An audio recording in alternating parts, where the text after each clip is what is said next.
Next, I'd like to touch on Shop and Save Supermarket. It's a retail business, originally known as Smart, a subsidiary of QF.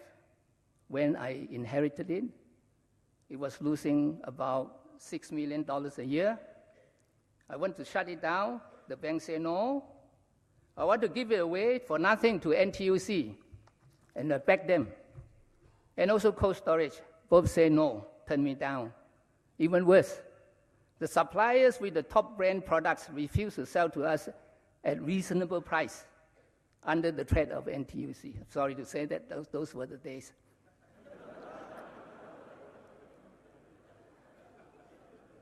I was forced to think and reinvent. After exhaustive research, we found that the companies selling second brand products in the marketplace were eager to support us. So we built a niche around the second brand products. In addition, we also parallel importing the top brand products to fight against the unfair practices.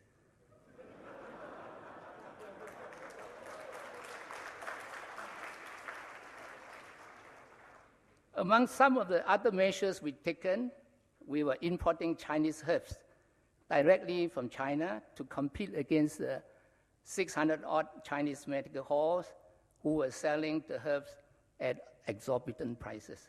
We do some good to the society for sure. We moved out from Emporium departmental store into the premises of our own and built our own identity. We managed to reinvent, build a niche for ourselves, avoiding direct competition against the two giants. We did well and became profitable. Chinese, we say, and this is Kung Fu again, 避重就轻. Shop and Save was ultimately sold to Cold Storage for about $80 million. But it wasn't done by me, not my time. Imagine a few years back, it was offered to them for free. The next one I want to touch on, newspaper. You know, there's only one newspaper here, principally, right? One dominant. So where are we going to get the experience? So we have to engage Time Publishing and SPH as a manager.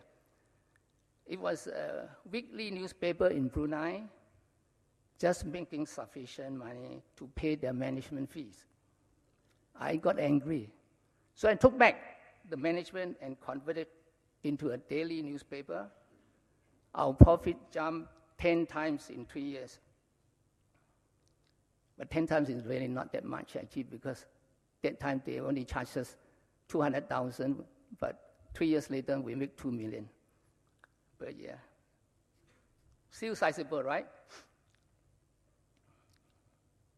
We had no experience in running newspaper, but we were willing to try and reinvent. The lesson here is, when you're in trouble, don't depend on outside management.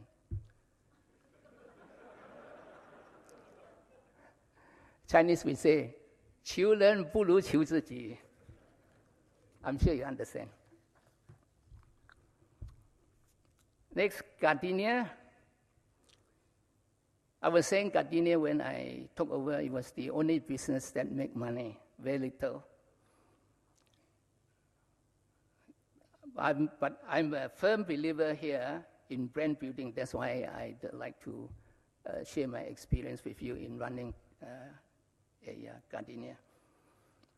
Because brand will help you to improve your margin and create entry barrier against new competitors. In good times and bad times, in fact, more so in bad times. Remember the tagline, so good you can eat it on its own.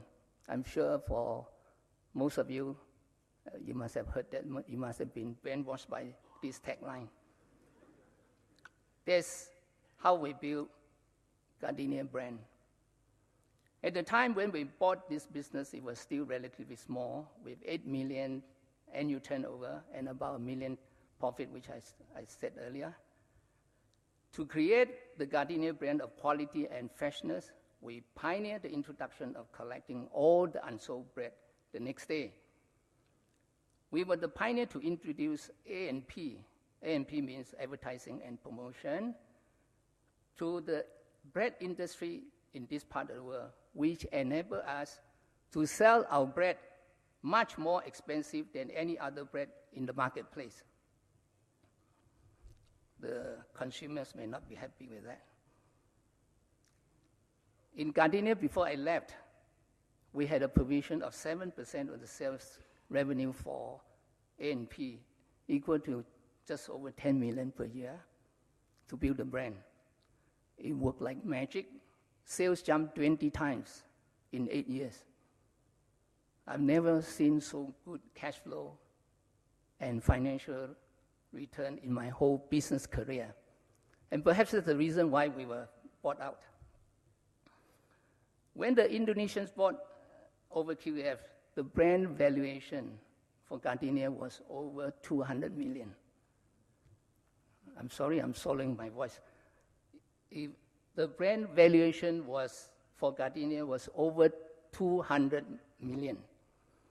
We only pay 8 million for the business originally. If you are still not yet convinced of the magic of branding, please take a look at Milo and Ovaltine. Ovaltine is my favorite, has always been a very well-known product in my childhood day.